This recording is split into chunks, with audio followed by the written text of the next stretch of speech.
Tzahoraim Tovim. Good afternoon. Tzahoraim Tovim.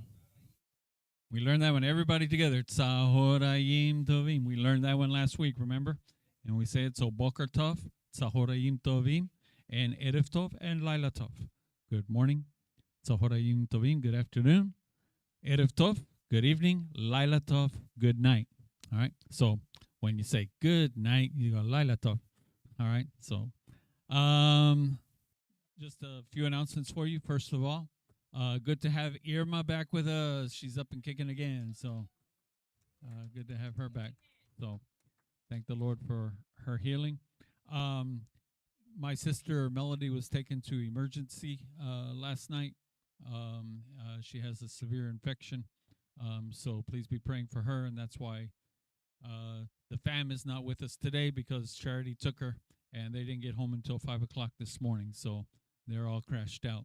So, but anyway, so be praying for them. Pray for others who are sick among us, and pray for the Lord's healing. We will be having men's Bible study tomorrow morning at 9:30 and ladies' Bible study at noon. So you're invited to join us for that. And then please don't forget your tithes and your offerings so that we can make the rent. And we appreciate your help in all of that. All right. Genesis chapter 1 and verses 6 through 8. Genesis chapter 1, 6 through 8. It says, Vayomer Elohim yehi rakia betok hamayim vehi mavdil ben mayim lemayim. Vayas Elohim et harakia vayavdel ben hamayim asher מתחת לרקיע אבן המים אשר מעל לרקיע ויהי כן.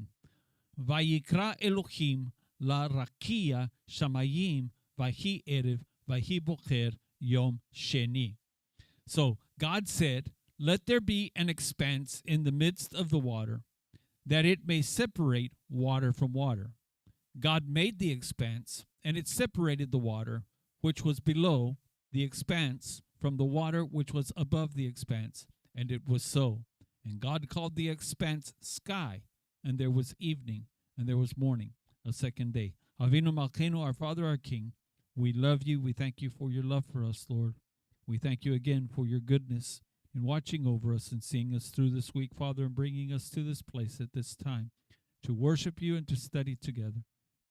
We ask, Father, that you would speak to us, touch our hearts, Father, move among us as we behold your wonders, Father, and the majesty, the greatness of your creation, Father, and all that you do. And so we ask that you would extend our trust, that you would build our faith in you because of what you have done, Father, what you are doing, and what you're going to do. And so I ask, Spirit of God, that you would breathe upon these words, and may they vibrate within our hearts, Father. May they move within us. May the words of my mouth and the meditation of my heart be acceptable in your sight, O Lord, my rock and my redeemer. So today we're going to be talking about water.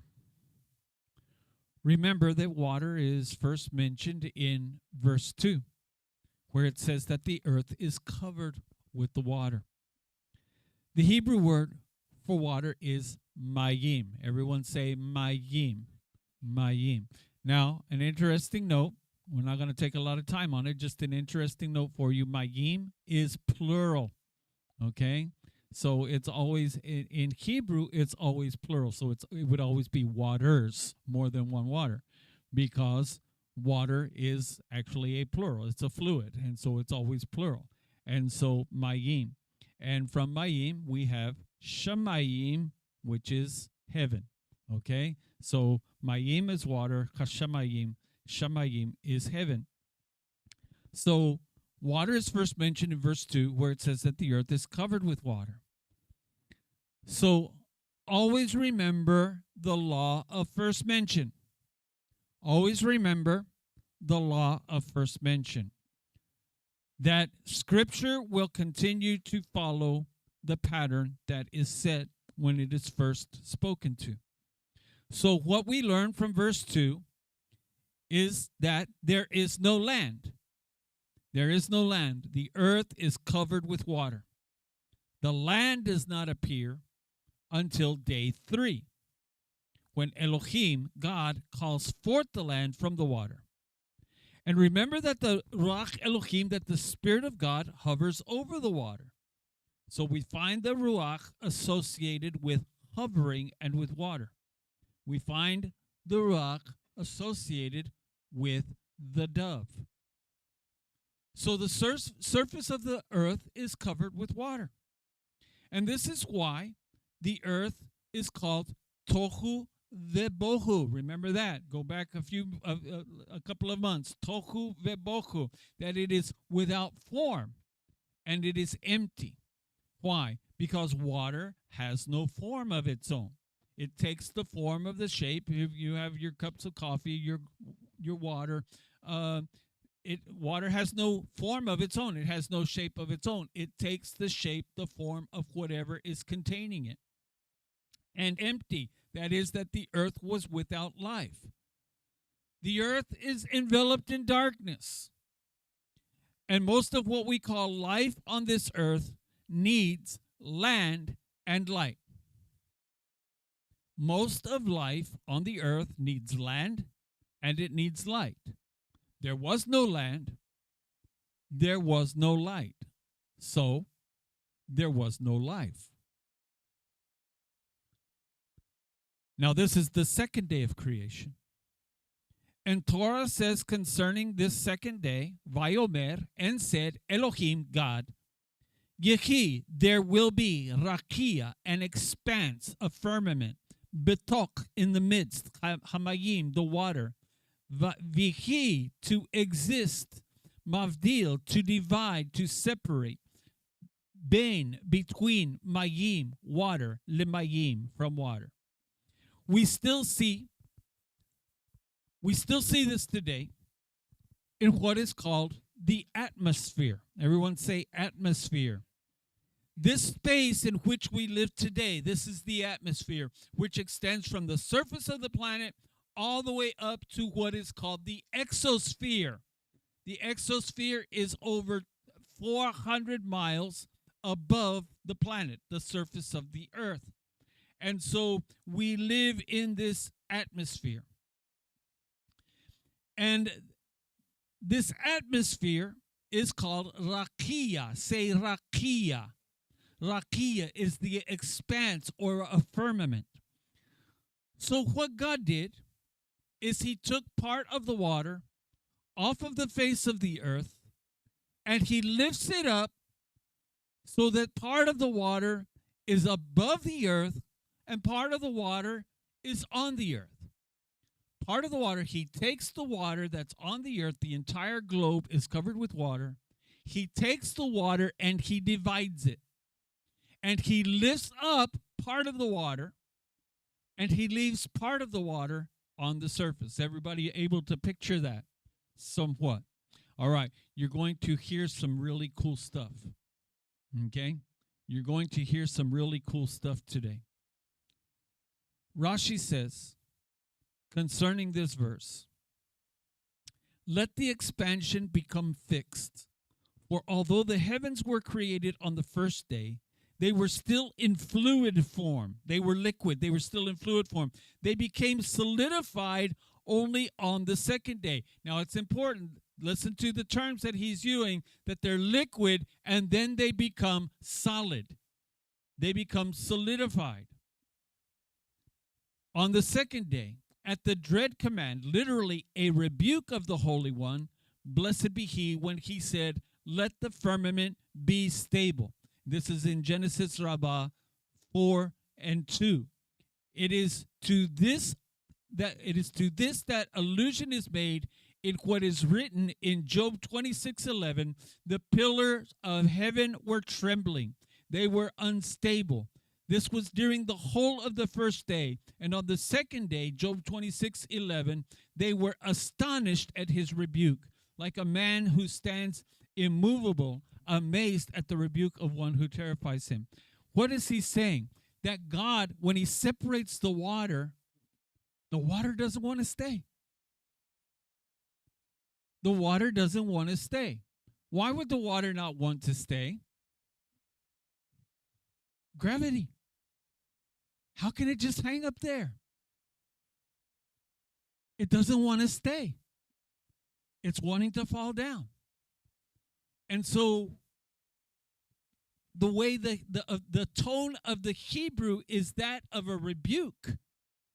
That God rebukes the water for not wanting to stay in its place. That what is holding it up is trembling, is shaking. And so this is what Job is referring to in Job 26:11, that the pillars of heaven were trembling to hold the water up. And so God rebukes it to stay there, to stay in place. So Rashi tells us that part of the water was lifted up and it solidifies there. It's a liquid. It goes up. It's a liquid. And then it becomes solid, not fluid. In its normal form, here on earth, water is fluid, a liquid. It can also take on a gaseous state, steam.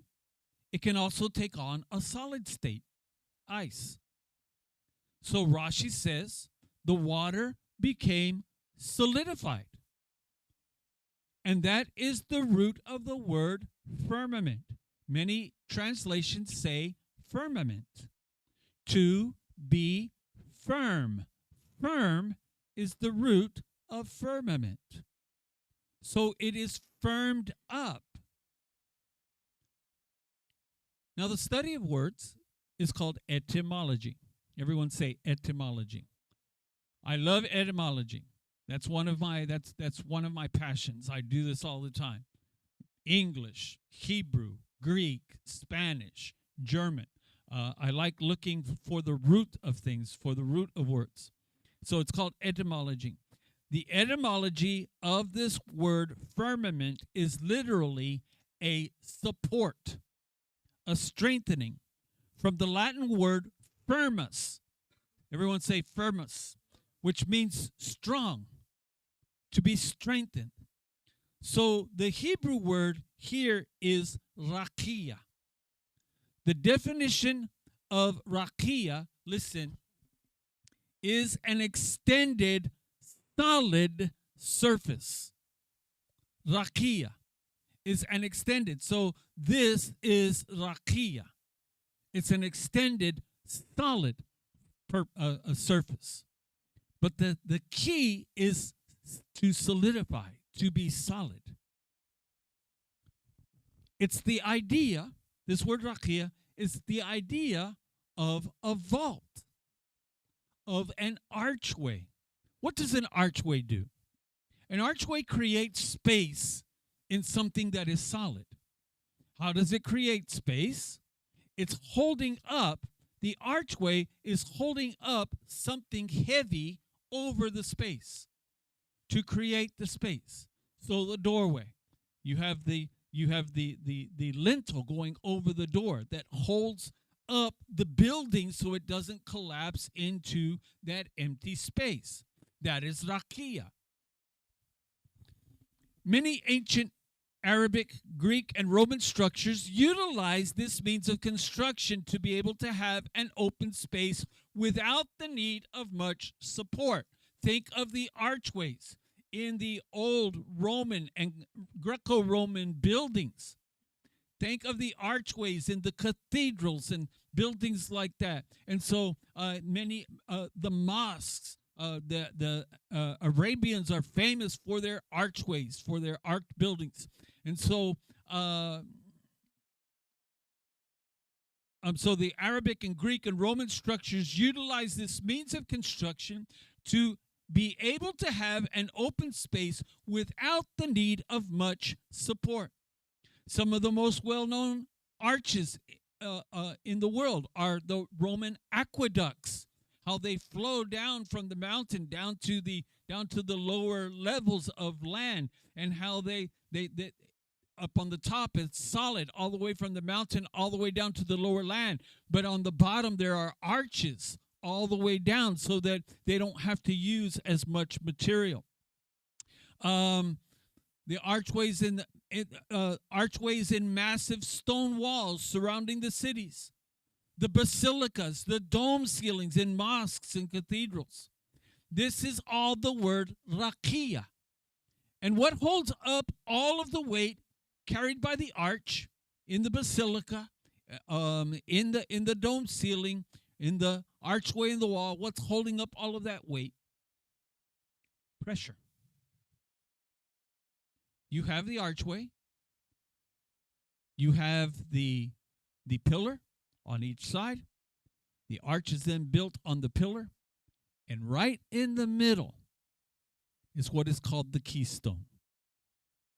And the keystone has a particular angle on each side.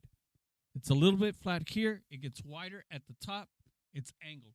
And it slips in. They slip the keystone in between the two sides. And the pressure pushing on this side, the pressure pushing on that side holds that keystone in place, and that holds the whole thing together.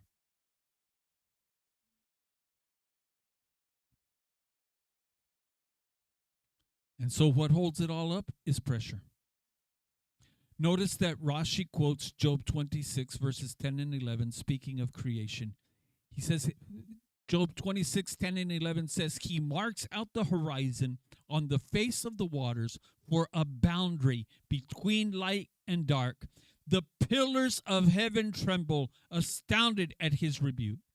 The pillars are the support of the arch. The arch is built on pillars, and they're trembling, and God rebukes them.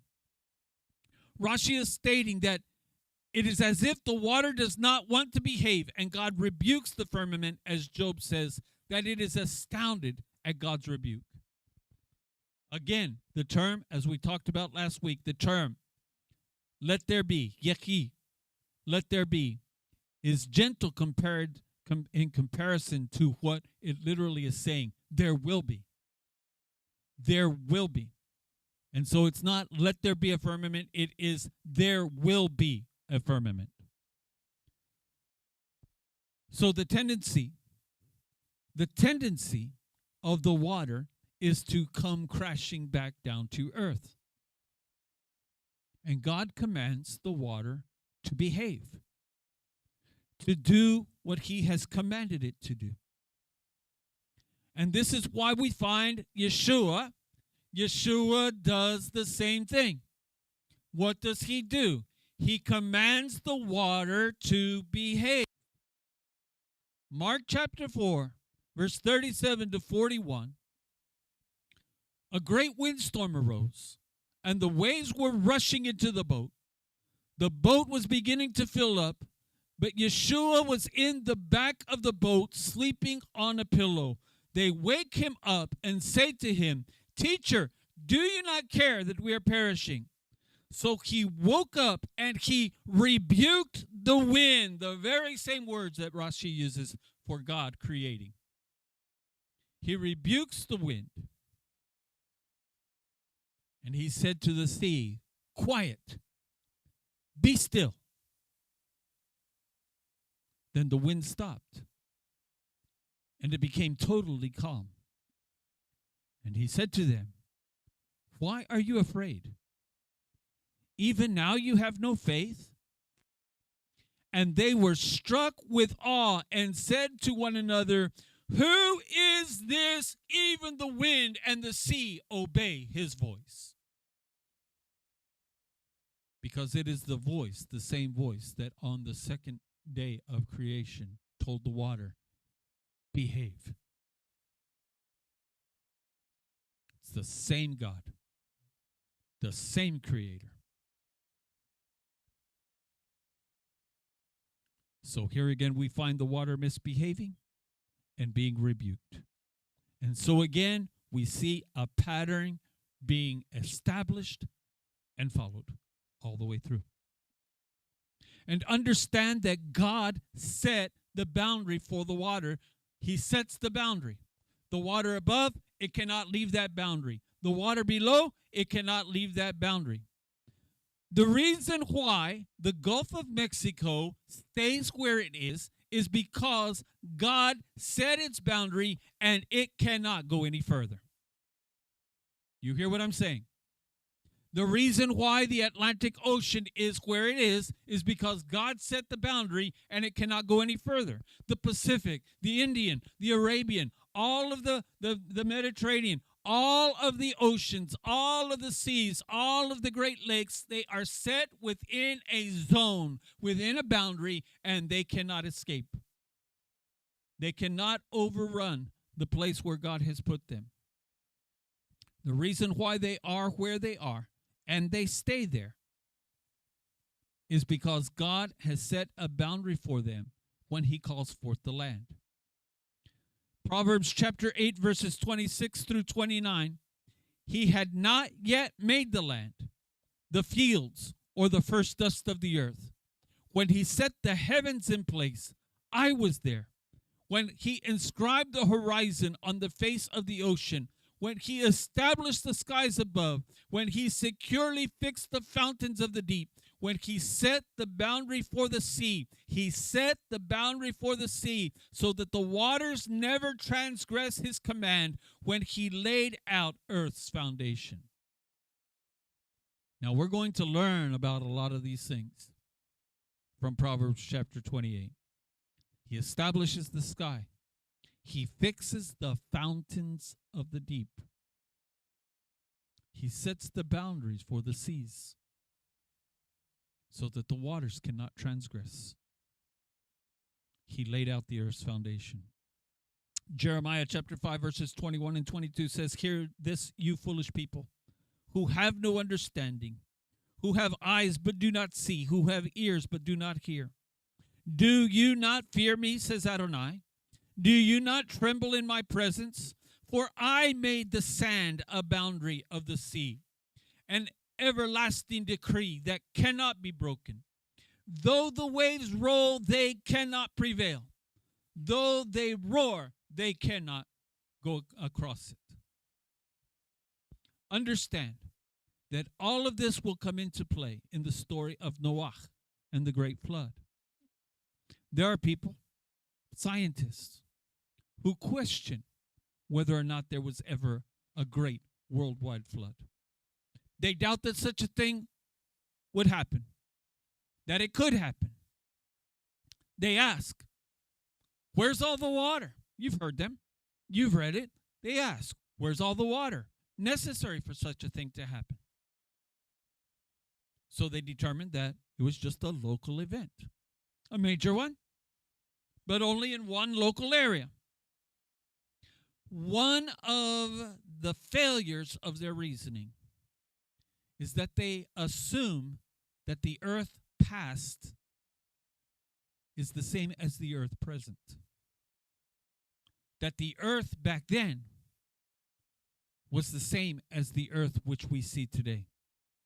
That the conditions that exist now are the same conditions that existed then. There is more water on the face of the earth now than there was back then. There was a greater landmass back then than there is now. Why? Because the earth was created as a water world. And part of that water that was on the earth was placed in the atmosphere over the earth. And this will make room, remember that term, go all the way back to the beginning, Tzimtzum, everyone say Tzimtzum, to make room. God makes room for creation. The earth makes room. The water makes room for land. The mother will make room for the child, Tzimtzum. And so And so God will remove part of the water and put it in the atmosphere over the earth, and this will make room for land to appear. And all of that water will come crashing back down to the earth in the Great Flood. You think about it. Do you know that geologists who study these things, even those who do not believe in the creation story and those who do not believe in God, do you know that geologists do admit that this earth at one time was covered with water? They do. Because all the evidence is there.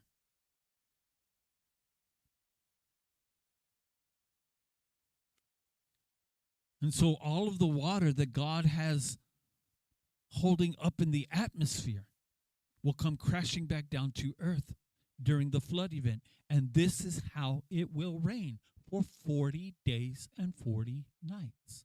That's how long it takes for that water to fall back down to earth. And then as well, it says that the fountains of the deep break up. We will talk about that. Do you know that scientists have recently, and I mean recently, within this last year, have recently discovered that there is sufficient water on this planet to cover the face of the earth? There is enough water on this planet that it could cover the face of the earth, even as the flood describes. The scriptures describe the flood. And many news organizations have reported on this just recently, within the last couple of months. You can check it out. It has been found that within the earth's mantle, which is from the surface down to between 250, 450 miles beneath the surface, there is a great ocean of water. Do you know that the continents are not sitting on solid? They literally float on water.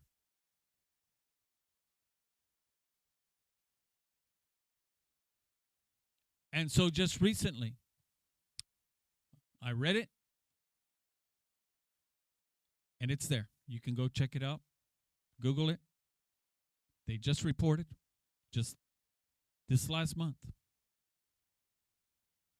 in the last couple of months, that they have discovered this great ocean of water that is within the mantle. If this water, this is what the report said, if this water were brought to the surface, it would literally flood the entire surface of the planet. I'm telling you, there is enough water on this earth to do what the Bible says it did during the flood.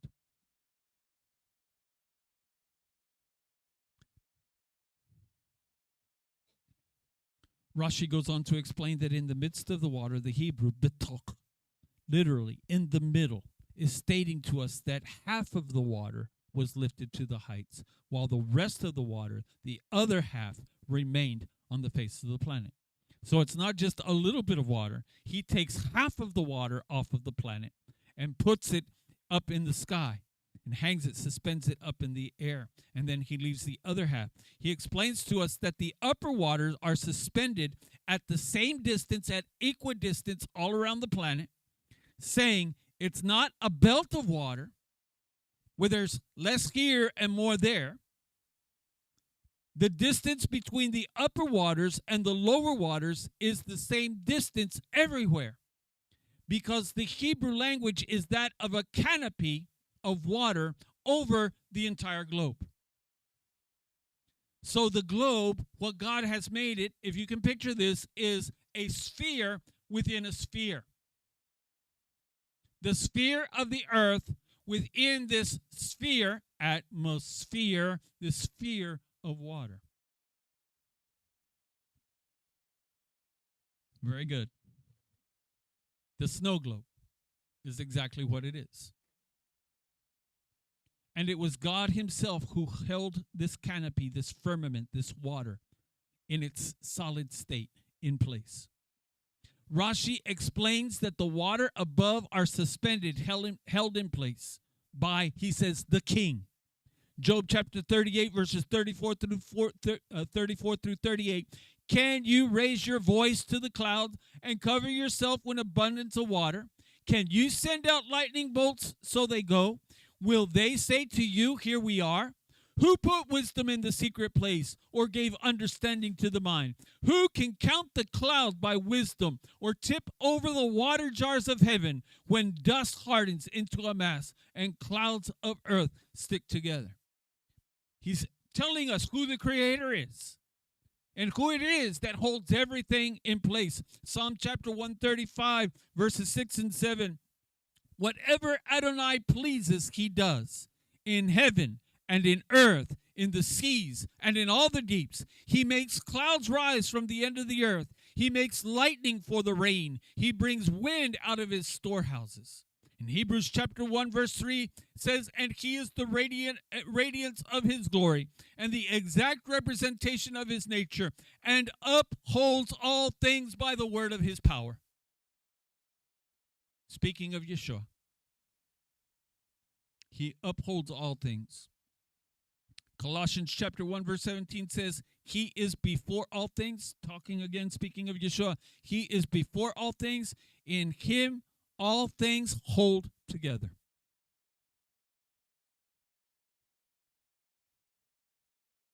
Ibn Ezra, who was a rabbi from the 16th century,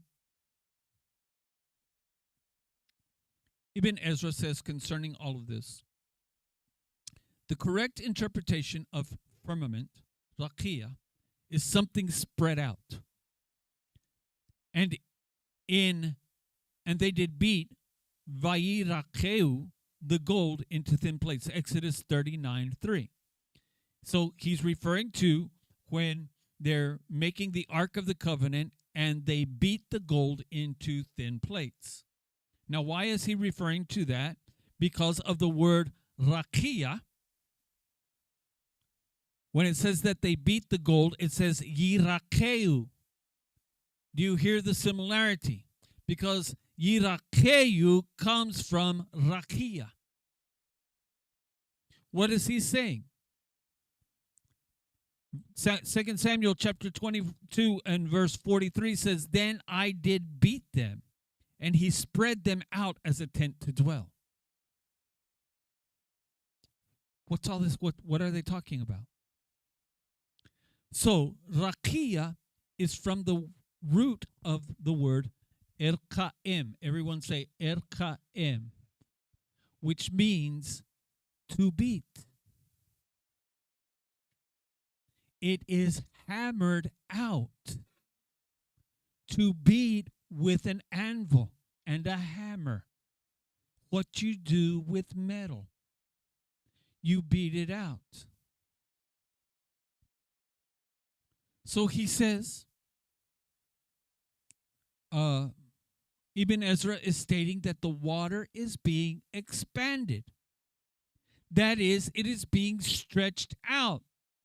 Much like metal, such as gold being beaten. What happens? You start off with a bar of gold. Imagine you start off with a bar of gold and you begin to hammer on it. What happens when you hammer on it? It gets shorter this way, but it begins to spread out.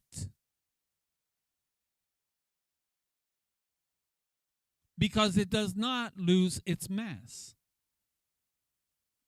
So something has to happen. So as you're pushing it down this way, it's going this way. And that's what is being described with this atmosphere. It is being hammered down and stretched out like a canopy around the earth. And so he says the waters are above are stretched out like a canopy, like one who is putting up a tent. The roof of the tent is stretched out over the base or the bottom of the tent. Isaiah chapter 40, verses 21 and 22. Do you not know? Have you not heard? Has it not been told to you from the beginning? Have you not understood from the foundation of the earth? He sits above the circle. By the way, no flat earth. There is no flat earth. The Bible tells you that the earth is a sphere. He sits above the circle of the earth. Its inhabitants are like grasshoppers. Listen, he stretches out the sky like a curtain. He spreads them out like a tent to dwell in. Ibn Ezra goes on to say, how precious are the words of he who said that the firmament begins at the point where the sun and the ocean merge. What is that point called? The horizon. The firmament is the air, because when the light shone very strongly upon the earth and a wind dried off the earth. Now listen to what he's saying, because we're going to come back to this. The firmament is the air, because when the light shone very strongly upon the earth and a wind dried off from the earth, the flame turned into firmament. Similarly, the psalmist states, Psalm 104, verses 2 and 3, who stretches out the heavens like a curtain, who lays the beam of your upper chambers in the water. Understand that there is scientific reasoning. There's scientific purpose in this, which we'll look at in a moment. Saying these are proved by modern scientific evidence. What is described in the creation, what Ibn Ezra describes, what Rashi describes, what these people are describing, there is modern scientific evidence for this. Keeping in mind, please, and this is why I'm quoting them to you, not to bore you, but for you to understand that these men lived between 500 and 2,000 years ago. And they are describing what has only been discovered, what has only recently been discovered.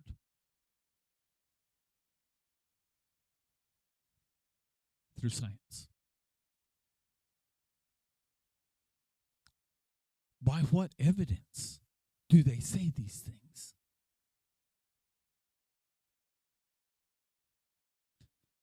As we have pointed out on several occasions through these teachings, these men living before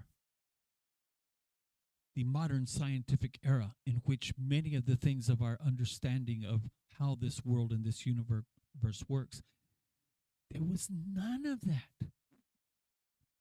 But the Jewish sages, using the Torah, are able to deduce these things. Think about it.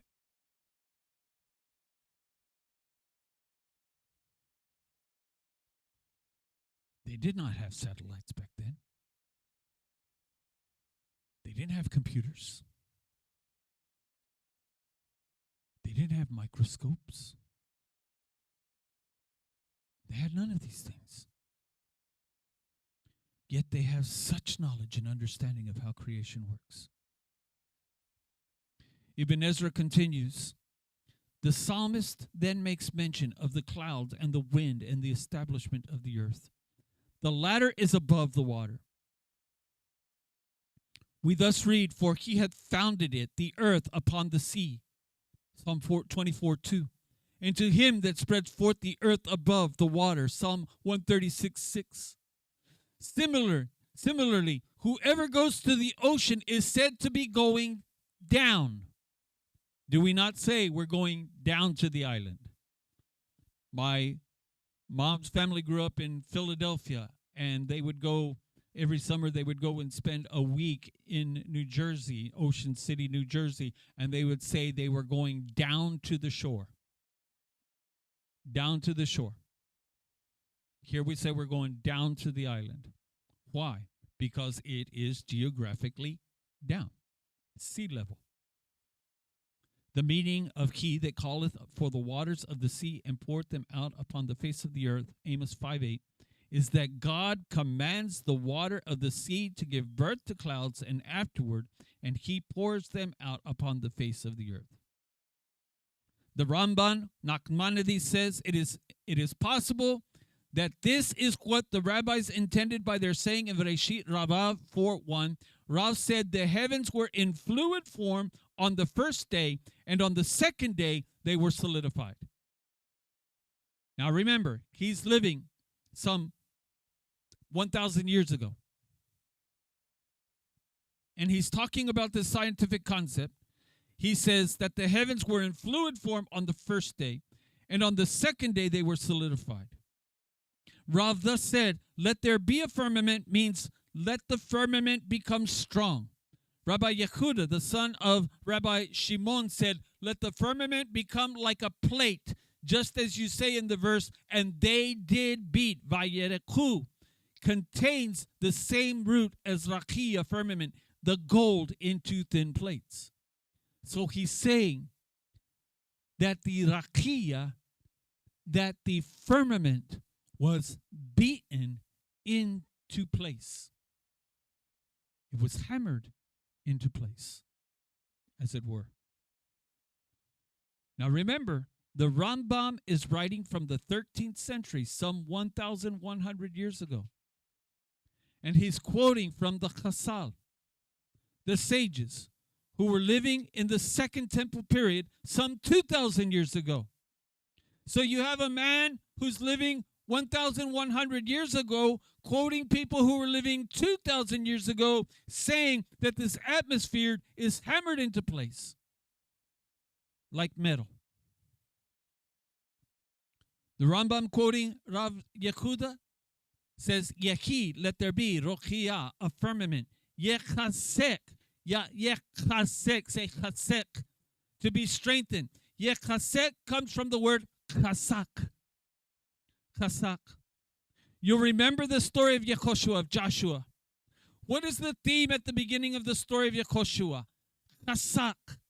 Hashem speaking to Yehoshua, Joshua chapter 1, verses 5 and 6 says, no one will be able to stand before you all the days of your life. Just as I was with Moses, so I will be with you. I will not fail you or forsake you. Chasak, be strong. Verse 9, have not I commanded you? Chasak, be strong. Do not be terrified or dismayed. Adonai your God is with you wherever you go. And then at the end of the chapter, the people say to Yehoshua, verse 18, whoever rebels against your command and does not obey your words in all that you command them, he will be put to death. Only chasak, be strong and courageous. So Rav Yehuda says that God commands the firmament, yechasek, be strengthened. So we find out that there is an equal distribution with an even separation surrounding the entire globe that is stretched out and that is hardened and strengthened. The idea of this hardening and this strengthening is like what is called malleable metal. You have metal, you have some things that are not malleable. Malleable means that it can be beaten without being broken. So iron is not malleable. Iron, when it is beaten, will break. Stainless steel, however, is malleable. Dirt is not malleable. You have a clod, you beat it with a hammer, it breaks. Gold, however, is malleable. When you beat it, it does not break.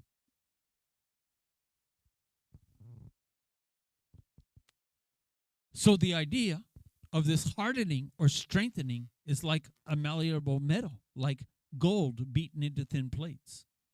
So this water above is hardened and flattened like a bar of gold can be beaten or pressed into a flat plate.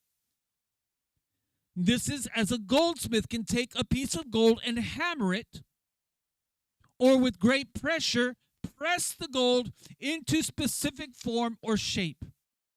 As the pressure, the hammering, or the pressing is exerted upon the gold, as it becomes thinner, it also expands like a ball of dough on a tortilla press.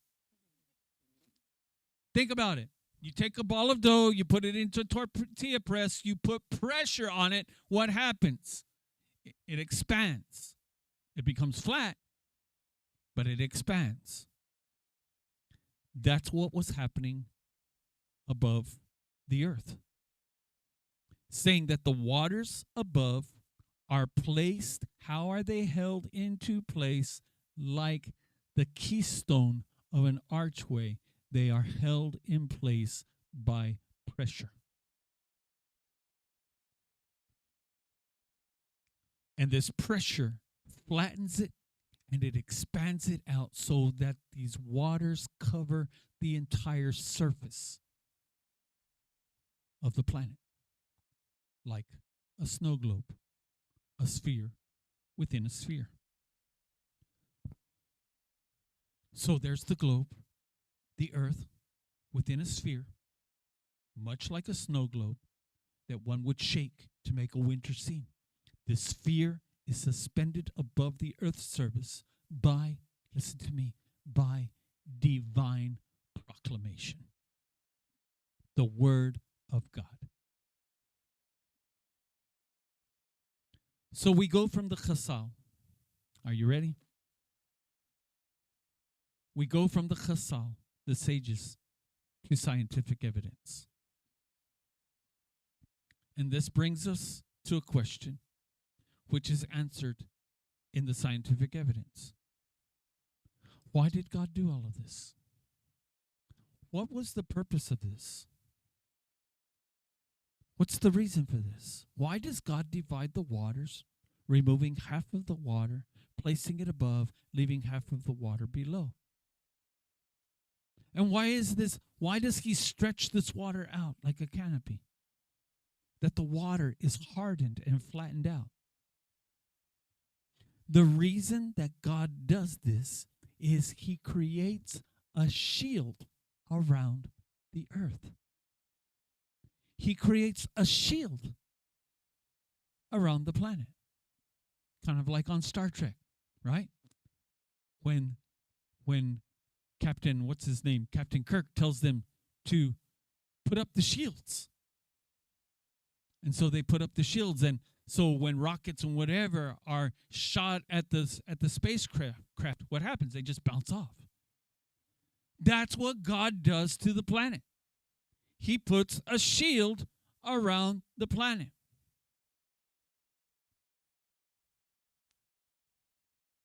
There's a famous Jewish historian who lived at the time of the destruction of the temple by the name of Josephus. He wrote a work called The History of the Jews so that the Romans would understand the people who were revolting under the Roman oppression.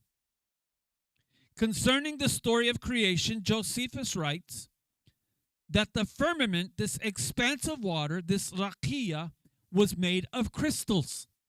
Now, mind you, this is a man living 2,000 years ago. He lived approximately the same time as Yeshua, and he's telling the Romans that when God created this sphere, when God called this sphere out, that it consisted of crystals. Remember that water forms crystals when frozen.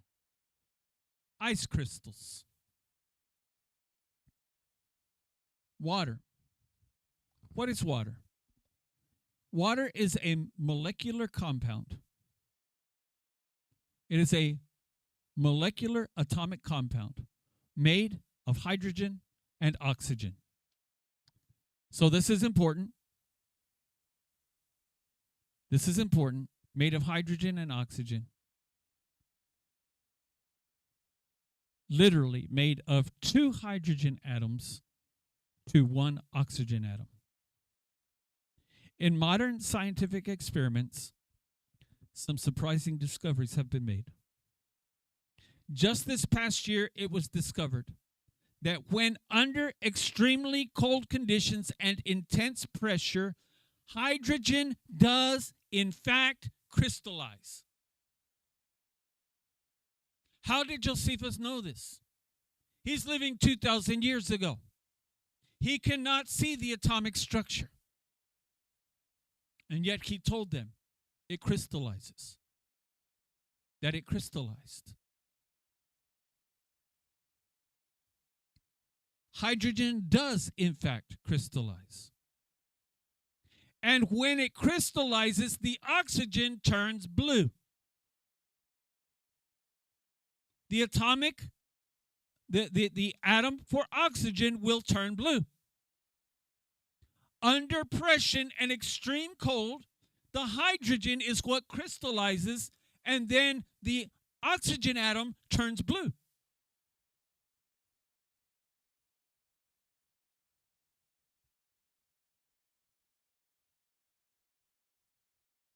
And rakia means to be under pressure. While under this intense pressure, two things happen to hydrogen. Hear me. While under intense pressure, two things happen to hydrogen. Number one, it becomes clear. Remember, the oxygen becomes blue. So this is one of the reasons why the water looks blue, why the sky looks blue, because oxygen turns blue. Hydrogen becomes clear, but it becomes like metal. It becomes metallic. Are you hearing what I'm saying? It becomes like metal. It also becomes superconductive, meaning that there's a strong electrical current flowing through it. This is a magnetic field that is so strong that it becomes very difficult to separate the molecules. What are we saying? How does the water stay up? It is under extreme pressure. Under this extreme pressure, it becomes crystallized and it becomes superconductive. An electric current flows through it, and that increases the connectivity of the atomic molecules together so that it becomes very difficult to break them.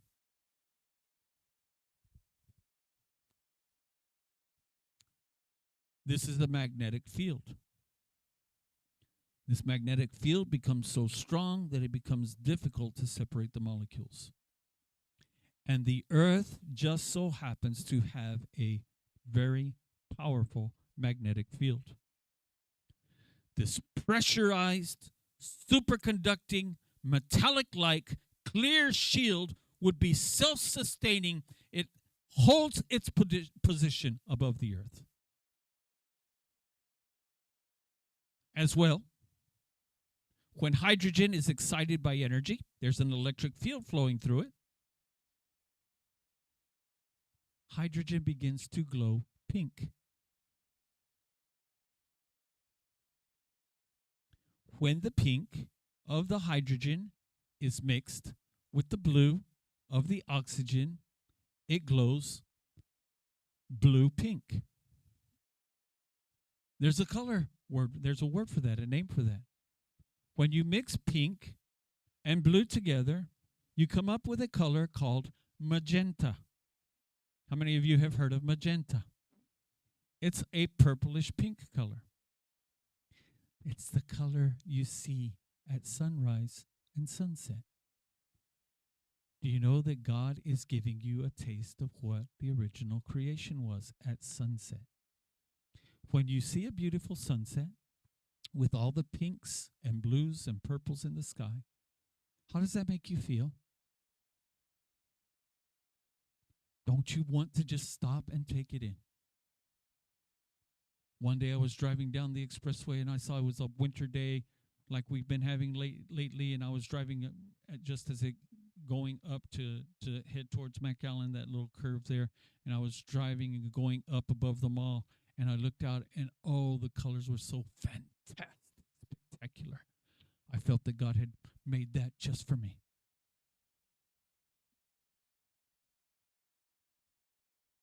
When you see a sunrise and a sunset, you are seeing God is giving you a taste of what the earth was like during creation. That's the truth.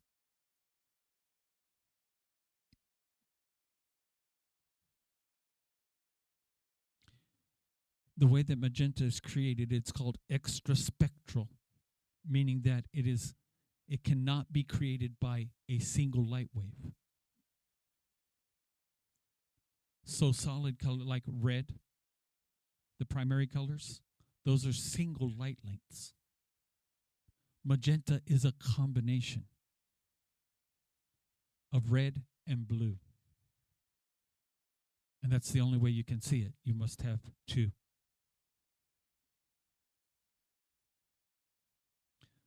Thus it is created by light flowing through the oxygen and the hydrogen of the water in the firmament. And since there are twice as many hydrogen atoms as oxygen, the pink is a deeper pink. And as it turns out,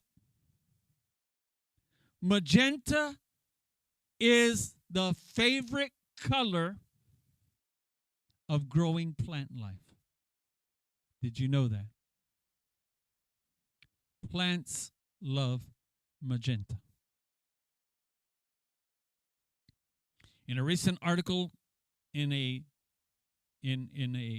magazine called Science Notes entitled Making Greenhouses Greener by Making Them Magenta, the University of California, Santa Cruz Arboretum and Botanic Gardens utilize magenta light in its greenhouse. The window panes, even the windows, are magenta. Why? Because plants absorb the red and the blue waves of light for photosynthesis to produce chlorophyll. This is how plants grow. The reason why you see the plant as green is because it's rejecting the green wavelength. So the green is bouncing off of the plant, so you see the green. So when you're looking around at the colors, it's because whatever that color is, the object is rejecting that wavelength and it's bouncing off of that wavelength. So the plant is rejecting the green wavelength but is taking in the red and the blue wavelengths, i.e. magenta. So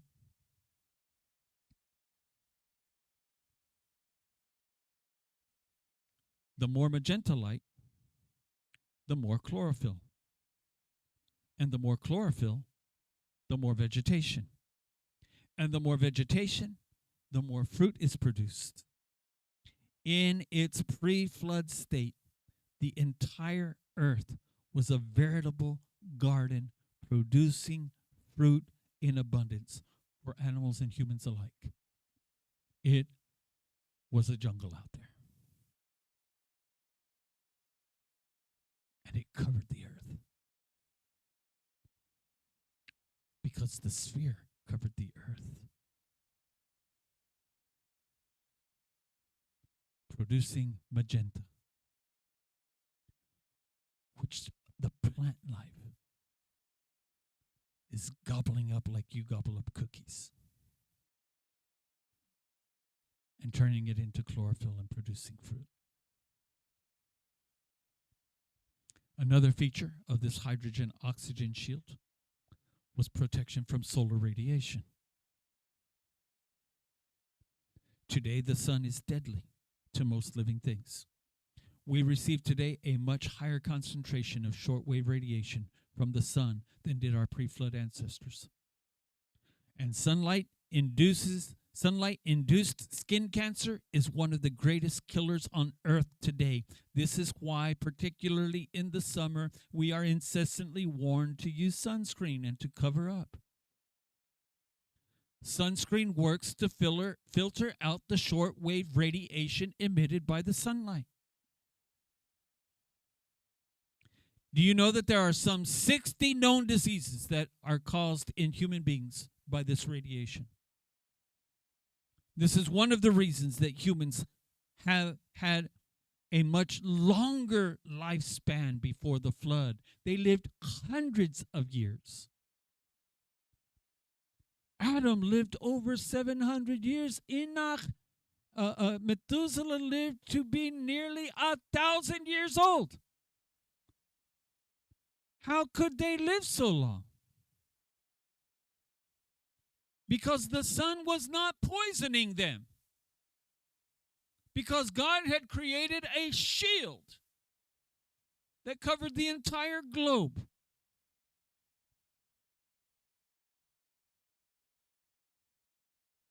Another unexpected result of the color magenta. Watch this. Did you know that magenta, do you know that colors have effect on you psychologically? Do you know that green makes you hungry? Green makes you hungry. Do you know that red can be used to make you angry? Do you know what pink does?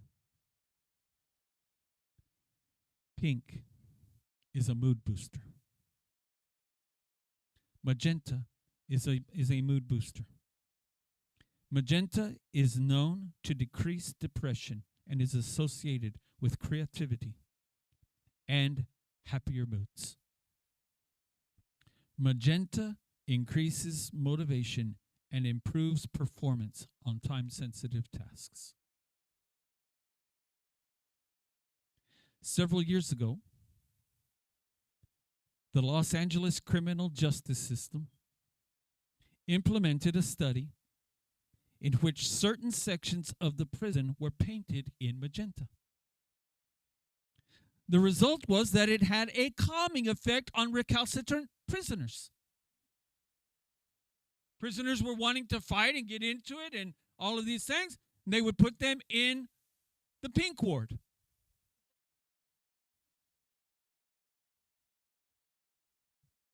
The reason is that the color magenta is sent to the thalamus, the center of your brain, which is the part of the brain responsible for hormonal secretion, and dopamine is produced.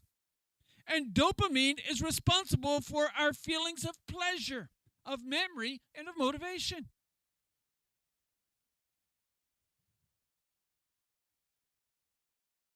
So they put them in magenta-colored lockups.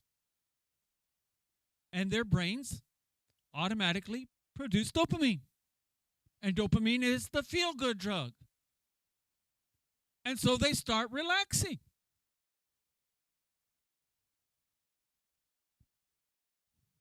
Now, the sky would not be magenta. It would be slightly pink.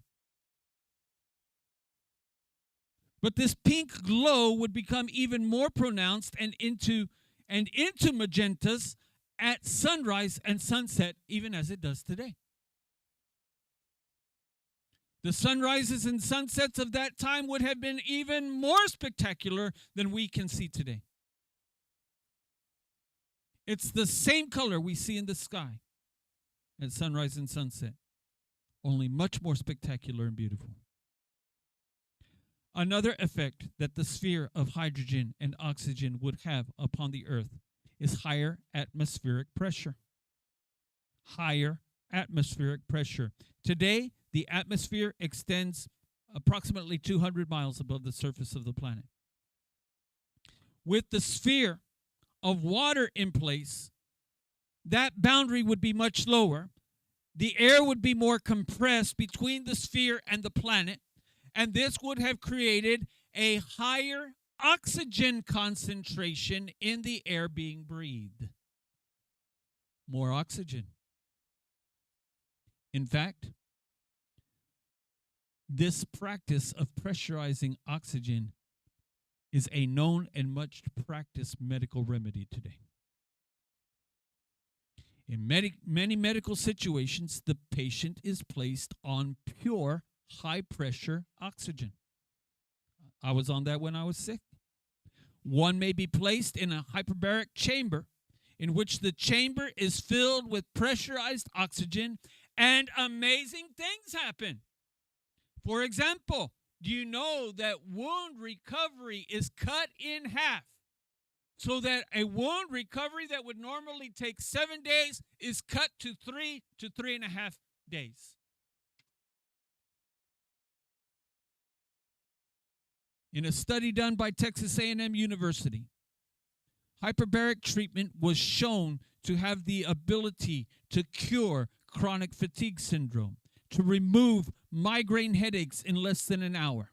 Many other maladies are quickly cured by this process.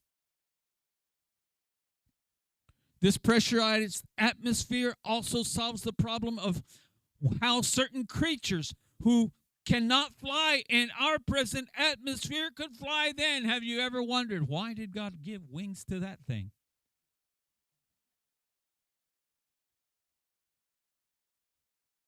Because they can't fly the way our atmosphere is. But under an increasingly pressurized atmosphere, they could fly. So birds like the pterodactyl, the dinosaurs with wings, even birds like penguins, would be able to fly. Because it would take much less effort for them to take off. It takes much greater effort. This is why you see some birds running along to take off. This is why the birds that take off easily have what? The great wingspans. They can just begin to soar. But the birds that are shorter have shorter wingspans. They have to hop and jump a little bit. They have to take off running. Some birds you see running along the water. Why? They're trying to get the wind built up under their air, the pressure built up under their wing. The way a wing works is that it creates high pressure under the wing, low pressure above the wing, so that it is lifted up. But in order to do that, just like an airplane, they have to take off running. But the pressurized atmosphere and hyperoxygenation of the air would cause them to better digest their food and to utilize energy. And guess what? Mosquitoes would not have to bite you, because at that pressurized rate, they could literally feed off of the oxygen right there in the air. They would receive the oxygen straight up. That's why they did mosquitoes bite back then? No. Now, one final piece of evidence for you, and we close. This shield was strong enough. Remember, it is metallic now. Under pressure, hydrogen becomes like metal. Strong enough to bounce asteroids off of it. It was a sphere, a balloon of protection, keeping dangers from asteroids to radiation, from penetrating the atmosphere and doing damage to the planet and its inhabitants.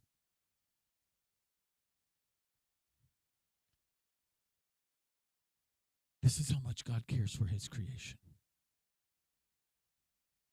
There are those who say, well, existentialists, that God just created things. He just threw the planet out there and just said, well, let's see what happens. No. This is what it means that he has you in the palm of his hand. But due to its composition, watch. This is the coolest thing. Due to its composition, its metallic-like nature, it also vibrated like a bell. It vibrated like a bell. You see, every star, every planet, every galaxy, and even the universe itself vibrates. And each entity vibrates at its own peculiar frequency. And each of these vibrations oscillates, meaning that the vibrations can vary slightly. We know that today the universal vibration, the vibration of the universe itself, is at the frequency of 432 hertz. 432 hertz. And it can vary anywhere from 10 to 15 hertz to one side to 10 to 15 hertz on the other, but the constant is 432 hertz. That means that it is producing 432 waves per second. 432 waves of sound per second. Now imagine that those 432 waves per second are hitting the metallic-like sphere that surrounds the Earth. That sphere will begin to vibrate at the same frequency, producing a hum.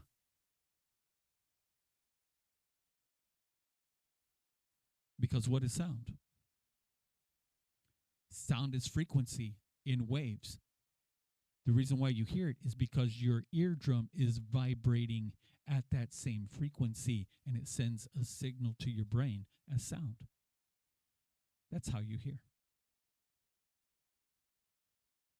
So this giant bell, this sphere, is vibrating in harmony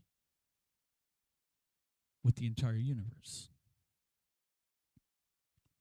reacting to the waves that are hitting it, saying there would be a soft, continuous hum coming through the atmosphere down to the surface of the planet. But as well, every planet and every star is also oscillating at its own frequency. And all these waves are also hitting the sphere and being projected down to the surface, saying the entire universe is one big, giant orchestra. It is. Saying that the universe is one giant music maker. Because all of these waves, although they are at different frequency, watch this, because only God can do this, all of the waves, even though they are operating at different frequencies, are harmonious to the human ear. They oscillate in harmony with one another.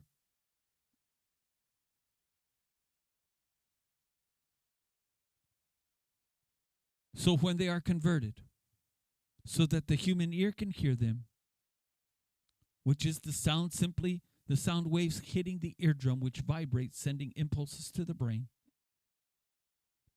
they harmonize literally like a section of string instruments.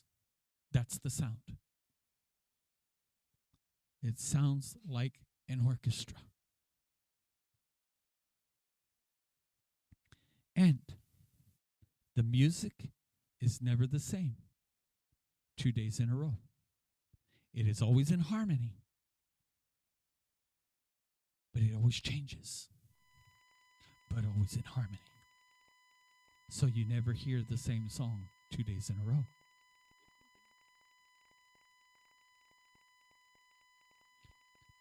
And it is something. It has been demonstrated that this orchestration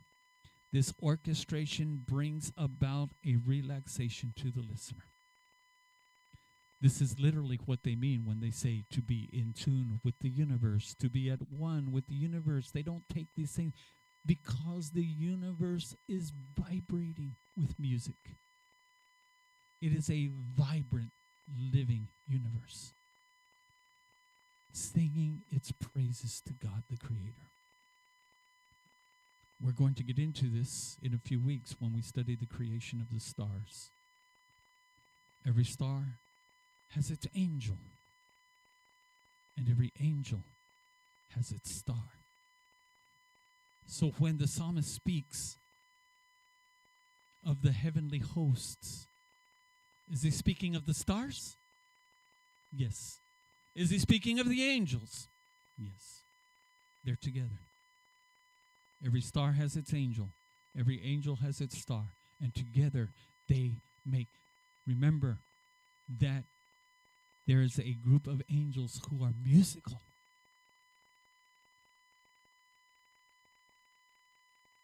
And every day they're singing their praises to God. And so this sphere surrounding the planet is like a giant radio receiver, picking up these harmonious waves from the universe and softly transmitting them down to the surface of the planet. And everything on the surface picks up the vibration. Can you imagine living in a pine forest and the needles on the tree are vibrating with the frequencies of the universe? Everything is broadcasting this music. God created the first surround sound music system. Literally. We're surrounded by music 24 hours a day, 7 days a week. The angels never stop singing their praises to God. The stars never cease their oscillations before the God. Broadcasting to us beautiful music. And you can find this on the internet. It's there. NASA produces videos of the sounds. There's one man who, a believer, a presentator, who took the sounds of the universe and he put them alongside of orca whales and different creatures. And he manipulates them some, but they begin to sing How Great Is Our God together. You can Google it, it's on YouTube. It's a beautiful video.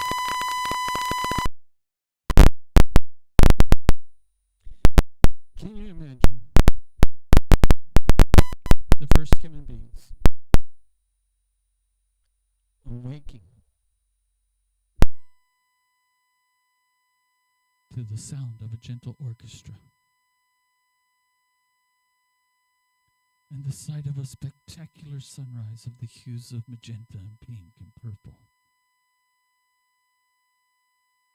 More spectacular than we can see or imagine today. And with sunsets just as spectacular, also sent to the music of the universe. Living in a lush garden, in the midst of a beautiful woods, surrounded by sights and smells of freshness, the air perfumed by flowers and fruits that don't even any longer exist, we don't even know today. Oxygenated, taking in deep breaths of sweet air.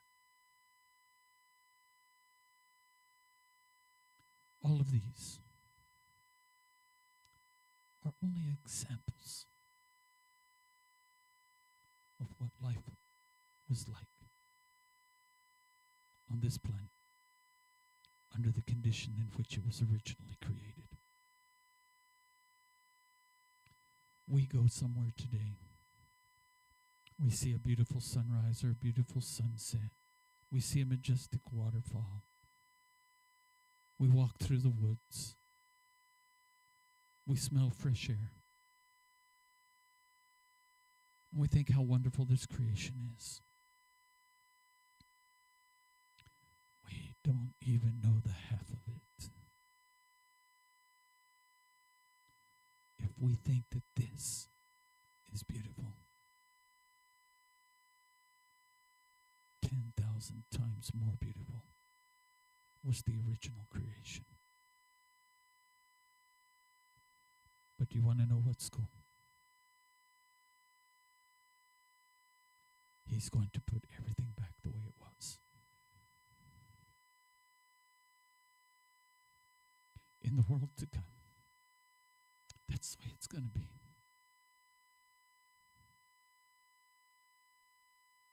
Except you won't be able to fall again.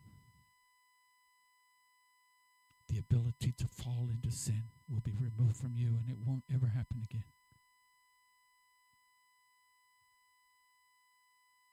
And we will live as God created us to live and as He intended us to live in this good planet that He created for us.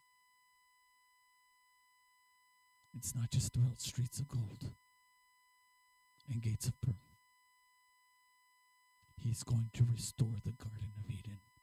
It's called paradise. Part is the garden. And he's going to put it all back the way it was, never to fall again. Our Father, our King, we long for that day. We long, Father, to see such a world, to experience such an existence. Singularity of purpose, to serve the Creator with all of our hearts, with all of our mind, with all of our soul, with all of our strength, as you intended.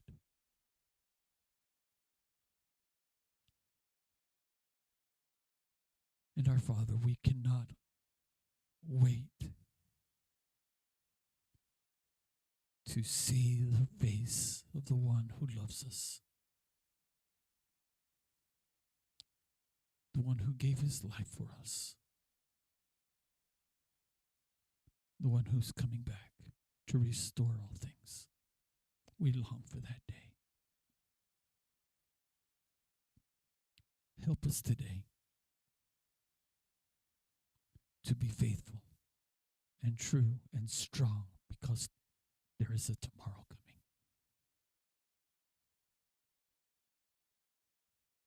And we want to see that tomorrow. We want to be a part of your kingdom. So help us in our faults and our failures, and lift us up and strengthen us, even as you strengthened the rakia above the earth. Strengthen us and fill us with music. And may the colors of life shine forth through us. Help us, we pray. In the name of Yeshua, our Savior and our Messiah. And all God's people said, let's all stand.